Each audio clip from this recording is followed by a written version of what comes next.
di rumah sakit umum. Nama siapa? Desti. Oke, Desti umpah pakai di rumah sakit umum. Ada yang dia umpah pakai kepala sekolah seperti Pak Kepala Sekolah kan? Di SD, SMP ada. Ada yang orang tuanya guru.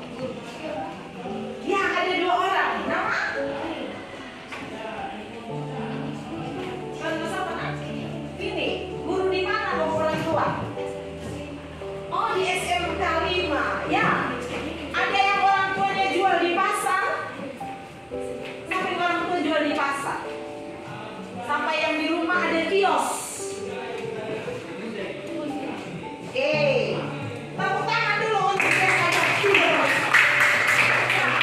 Nah, sekalian yang bisa lihat hari ini kita mau belajar tentang apa, baca sama-sama 1, 2, 3. Kegiatan ekonomi. Jelaskah gambarnya? Jelas. Coba, siapa bisa kasih tahu ibu? Itu gambar apa yang kalian lihat? Satu-satu nama. Mario, ya. Ada kegiatan jual beli di pasar. Apalagi? Mario bilang ada orang jual beli di pasar. Ada lagi? Kalian tidak lihat tokoh yang itu? Lihat. Siapa itu? Pak Presiden. Namanya siapa? Itu lagi berkunjung ke pasar. Berapa orang yang hadir hari ini? 31. Jumlah semua? 32. Semua hadir? Tepuk tangan untuk semua. Semua. Satu orang tidak ada, Pak? Satu orang tidak ada. Oke, bagaimana pagi ini? Rasanya senang atau susah atau bagaimana? Senang. Kalau orang senang itu emotnya bagaimana? Senyum. Baik, pelajaran dengan berdoa. Saya minta satu orang pimpin kita dalam doa. Silakan, Mario kah? Mari.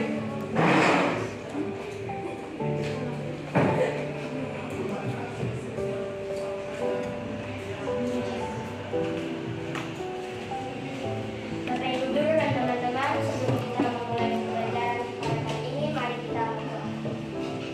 Ya Tuhan, dalam pengadilan di surga, sekarang kami kembali ke dalam kehadirat Tuhan. Sekarang kami akan memulai pembelajaran ini, kiranya Tuhan memberkati pembelajaran ini dari awal sampai akhir. Amin. Ya, amin. Terima kasih. Kenapa kita memulai pelajaran itu mesti berdoa? Satu-satu. Supaya kita bisa saling kenal. Nama? Alin. Supaya? Oke, ada lagi? Saya mau kenal kalian. Kita sudah kenal Mario. Lalu Alin. Terus? Siapa lagi? Kenapa kita mesti berdoa? Berdoa itu berbicara dengan Tuhan. Sebagai rasa syukur kita kepada Tuhan. Ya? Agama apapun, kita patut harus selalu memulai segala sesuatu dengan doa. Oke. 1, 2, 3. Sebelum memulai pelajaran diawali dengan doa. Kemudian hargai guru siapapun yang masuk ke kelas ini, termasuk Pak Kepala Sekolah. Ya. Kemudian, oke. Nah, hari ini kita mempunyai 3 tujuan pembelajaran. Bisa baca kah? Bisa. Oke, sama-sama baca. 1, 2, 3. Setelah mengikuti kegiatan pembelajaran peserta didik 1. Diharapkan 3. Dapat menumbuhkan sikap menyadari kebesaran Tuhan, sikap gotong royong, dan saling mengungkapkan kata-kata. Ya, jadi itu tujuan pembelajaran yang akan kita capai. Nah, asesmen yang saya pakai ini ada rubrik penilaian yang saya presentasi kelompok. Anda lihat kemampuan dalam presentasi. Kemudian yang kedua kemampuan dalam bertanya. Yang ketiga itu kemampuan dalam menjawab, ya, dengan skor-skornya seperti itu. Bisa lihat baik-baik ya supaya sebentar. Oke, sekarang kita masuk case breaking. Saya kasih lihat, baca dulu ya. Paham ya? Berdiri dulu. Berdiri. Pagi, malam, siang, pagi, siang, malam. Mantap, berarti semua punya konsentrasi yang baik. Tepuk tangan untuk semua. Silahkan duduk. Oke, Anda sudah duduk berkelompok ya? Sudah. Sekarang di kelompok, silahkan tentukan siapa yang jadi ketua kelompok, yang jadi sekretarisnya, ya. Lalu yang anggotanya, silahkan dirembuk.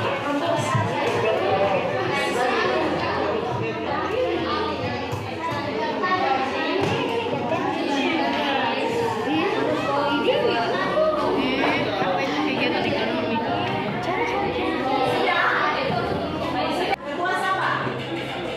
Kelompok 2. Nama-nama. Putra, kelompok 3. Ketuanya? Nama? Lutfi. Oh, Lutfi. Kelompok 4. Ketuanya? 1, 2, 3, 4. Fiona. Kelompok 5. Masa ini kami. Juan. Acara siapa? Juan. Ya, sekarang kita lihat ini pertanyaan pemantiknya. Saya kasih kesempatan ke kelompok dulu. Kegiatan ekonomi itu apa? Kegiatan ekonomi. Ada yang bisa kegiatan ekonomi? Memperjual belikan barang. Kasih WOW untuk Maria. Kak Mario. Maaf, Mario. Kasih WOW.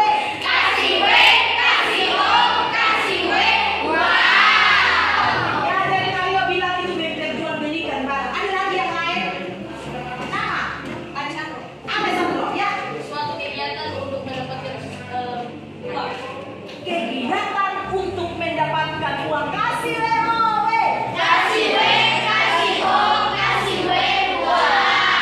Banyak ya, Alessandro.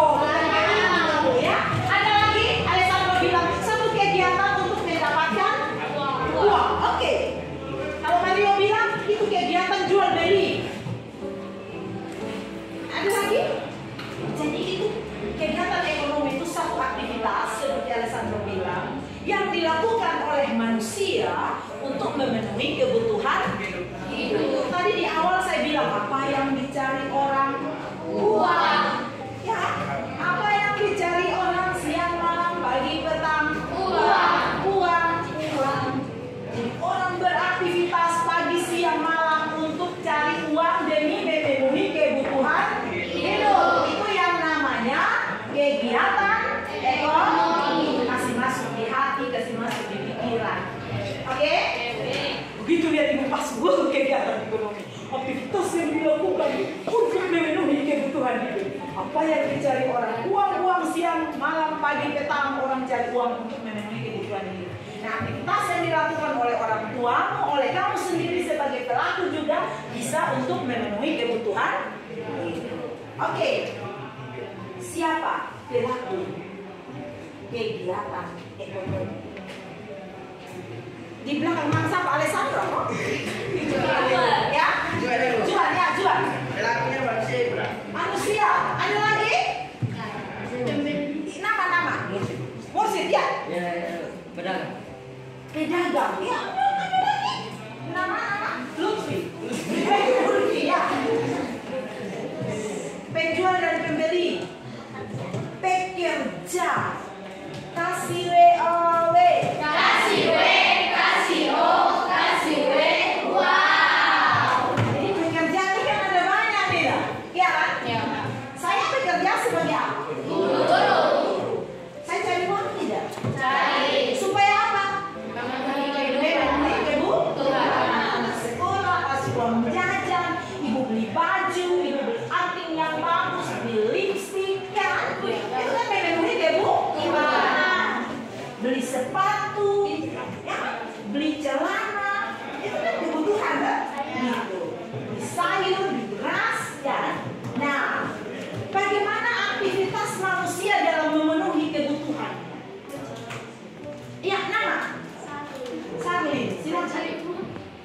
uang. Jadi cari uang, aktivitas cari uang itu kemana? Ya, bekerja.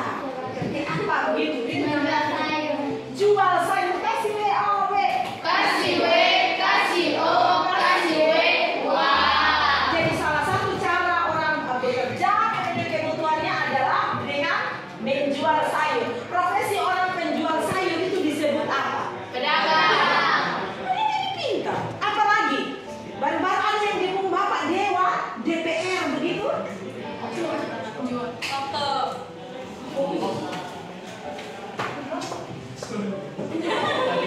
Kegiatan ekonomi apa lagi? Kembali. Ada lagi? Pedagang, pengusaha. Oke. Karena kalian ini sudah mengerti. Nah, anak-anak sekalian, coba kalian lihat. Kegiatan ekonomi itu kita kenal ada 3 istilah. Ada yang distribusi, produksi, dan konsumsi. Kita lihat. Kalau kegiatan produksi itu orang yang melakukan ya, menghasilkan barang. Misalnya ada ibu-ibu yang jual sawobe di kantin ya. Mereka pasti pergi beli daging, lalu mereka kerja. Setelah itu didorongkan dibawa ke kantin, ya. Nah, itu namanya distribusi. Lalu anak-anak pergi beli, itu namanya konsumsi. Ada paham ya? Paham ya, ambil bikin mereka. Apa tujuan produksi? Tujuan produksi itu untuk apa? Untuk memenuhi kebutuhan para pembeli atau konsumen dan negara mencari keuntungan dalam menghasilkan barang dan jasa. Siapa yang mau jual dia mau rugi? Tidak ada kan? Ya. Lalu kegiatan distribusi. Kalau orang sudah produksi lalu tidak salurkan, tidak bisa kan? Tapi harus salur. Apa tujuan distribusi?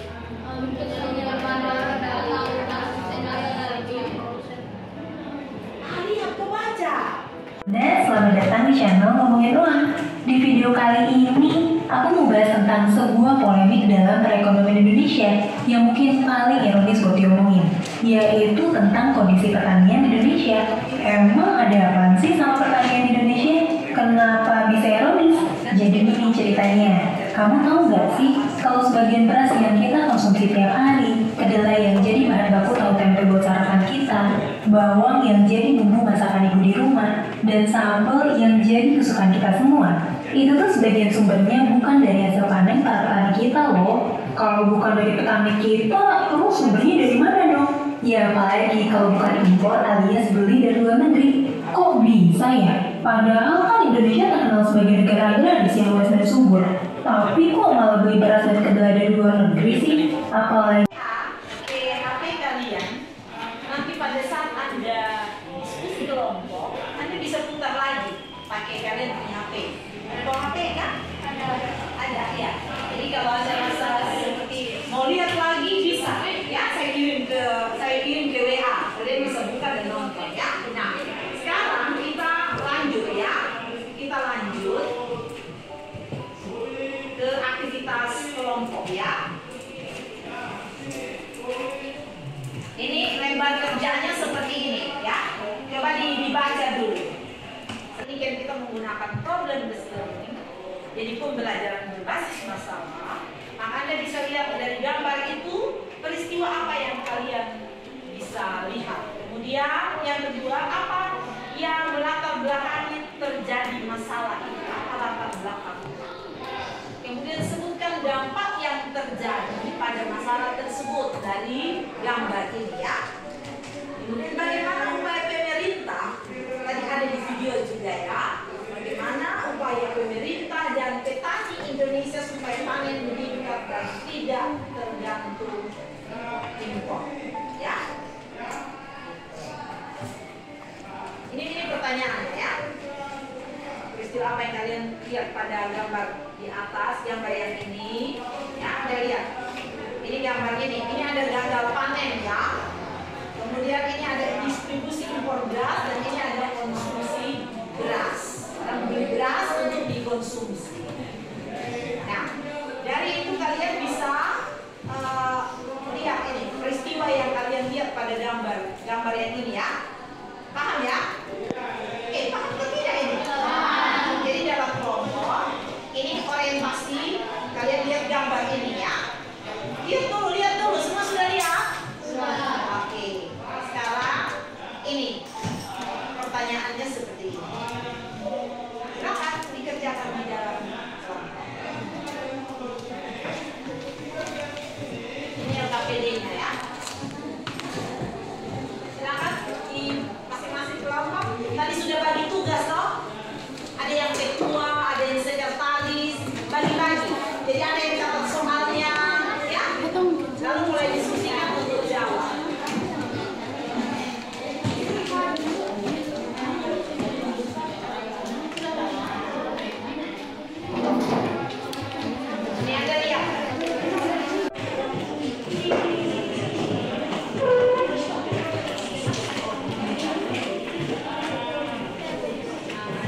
dampak yang terjadi pada masalah tersebut. Yang pertama, gagal panen berdampak terjadinya kejadian iklim ekstrim berupa banjir dan kekeringan. Dua, distribusi impor beras berdampak adanya impor beras. Beras ini dirasakan oleh petani beras lokal yang berasnya tidak mampu bersaing dengan beras impor. Yang ketiga, konsumen beras menyebabkan harga beras naik secara signifikan. Yang keempat, bagaimana upaya pemerintah dan petani Indonesia supaya panen meningkat dan tidak ketergantungan impor? Membatasi ketergantungan impor. Sekian presentasi dari kami. Apakah ada pertanyaan, masukan, atau kritikan?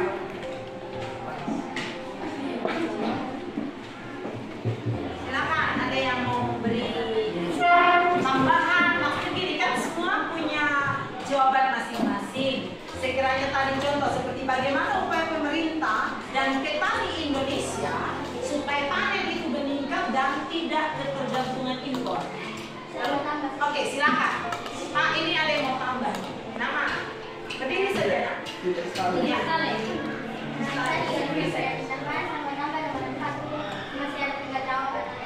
Pertama, akses pemasaran dan pemodelan. Yang kedua, peningkatan struktur penghubung. Ketiga, memperhatikan sektor pertanian yang sangat potensial secara ekonomi. Terima kasih atas masukan. Kasih W-O-W. Kasih W, kasih O, kasih W. Wow. Oke, ada lagi kan yang mau tambah? Kan pasti jawabannya berbeda-beda kan, tidak mungkin sama. Silakan. Ada? Oke, kalau tidak ada, closing statement dulu dari mereka.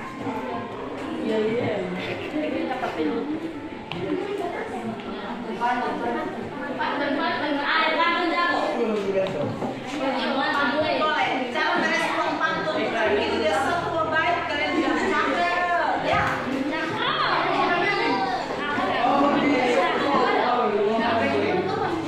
Dan joget gitu.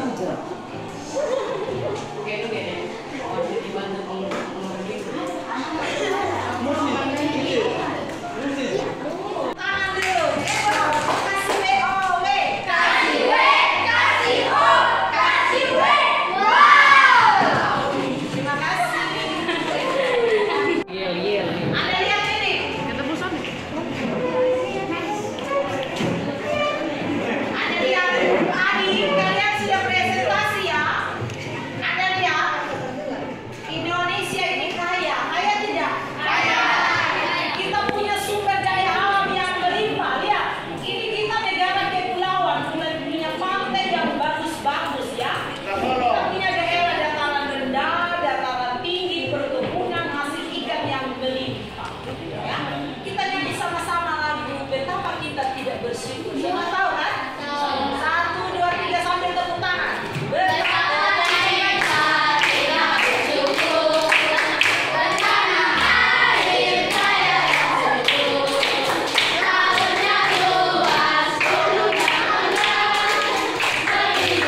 mau closing, kita mau tutup nih. Ya, kita mau buat kesimpulan nih.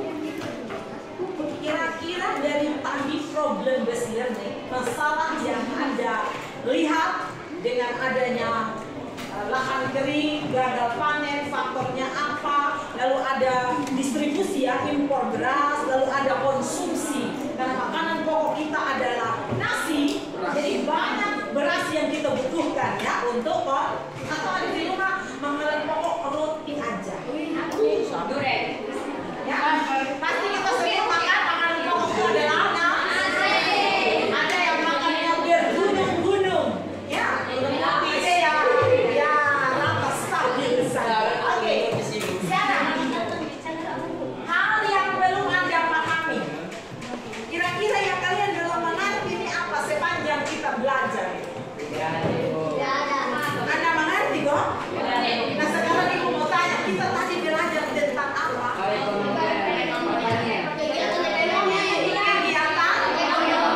Apalagi yang kalian mengerti dari tadi kita belajar? Masalah pertanian di Indonesia. Bisa kasih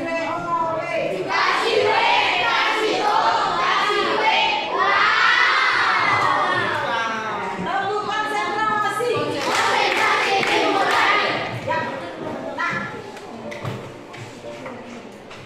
kita proses dulu ya. Anda mau proses? Proses saya kasih soalnya ya. Siapa siap kertas? Tidak, kertas novel saja. Langsung dilihat di Anda langsung isi saja. Lalu kumpul ke saya. Dua hal yang baru dipelajari adalah kegiatan ekonomi di Indonesia dan masalah pertanian di Indonesia. Dua hal yang belum dia mengerti tidak ada. Dua hal yang menarik yang dilakukan pada hari ini adalah mempresentasikan dan berdiskusi.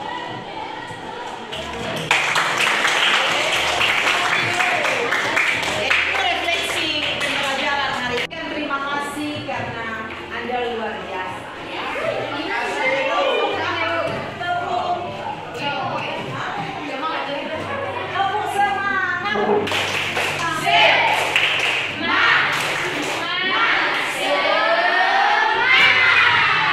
Terima kasih Anda sudah semangat hari ini. Semoga kegiatan ekonomi yang kita pelajari hari ini ada 3, yaitu produksi, distribusi, dan konsumsi. Kalau ada problem, masalah yang dihadapi ya, dan Anda sudah berdiskusi, terima kasih untuk solusi yang luar biasa. Dan saya percaya Anda akan menjadi agen-agen perubahan ya di masa yang akan datang. Terima kasih untuk partisipasinya hari ini. Kasih senyum dulu. Senyum itu obat awet muda. Terima kasih yang sudah refleksi hari ini. Terima kasih semuanya. Nanti minggu depan nanti Pak Yernias yang akan lanjutkan. Ya, itu masih bicara juga tentang kegiatan ekonomi. Ya. Nanti jangan lupa pekerjaannya dibuat dengan lebih rapi lagi ya. Kalau bekerja, terima kasih untuk kerjasama yang baik dan mari kita berdiri, kita menyanyi lagu betapa kita tidak bersyukur kalau satu orang maju berdoa ya menutup kegiatan kita. Oke, stand up please. 1, 2, 3. Elena, tapi waktu nyanyi betapa kita tidak bersyukur. Lalu tepuk tangannya ibu. Bertanah air kaya dan subur. Oke. 3, 4. Betapa kita tidak bersyukur. Bertanah air kaya dan subur.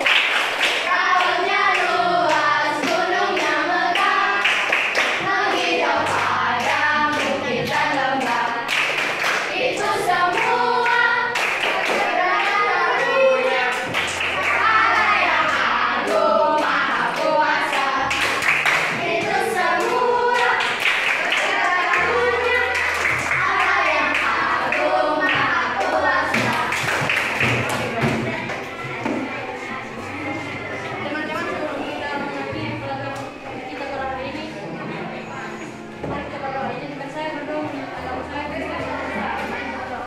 Dan Yesus, terima kasih atas kebaikan-Mu sendiri. Pertama yang terakhir, sekarang kami dengan kami kiranya Tuhan berkati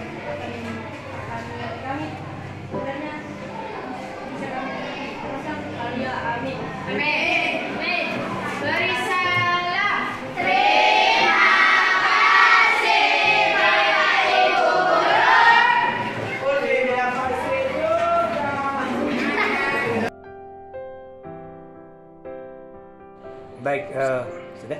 Ya. Oke, terima kasih. Salam untuk kita semua. Salam sehat. Perlu saya sampaikan sedikit sebagai bentuk evaluasi, yakni ketika saya melakukan observasi di kelas, kapasitas sebagai kepala sekolah, melihat langsung proses pembelajaran yang dilakukan oleh Ibu Mediatum Pasu ini dengan menggunakan model pembelajaran problem basic learning ini. Setelah saya mengamati hal yang luar biasa, karena minat, motivasi, kegemaran anak-anak selama interaksi proses pembelajaran ini sangat luar biasa, karena siswa sendiri sangat berantusias mengikuti proses pembelajaran dengan melihat langsung, dengan menemukan masalah langsung, sekaligus mencari solusi-solusi untuk mengatasi masalah, dan pada akhirnya siswa sendiri bisa mempertanggungjawabkan dalam mengatasi masalah yang sudah dilakukan. Ini hal yang luar biasa dan menjadi inspirasi bagi teman guru yang lain di dalam mengikuti atau dalam melaksanakan kegiatan pembelajaran di kelasnya masing-masing. Terima kasih, salam semangat selalu. Oke.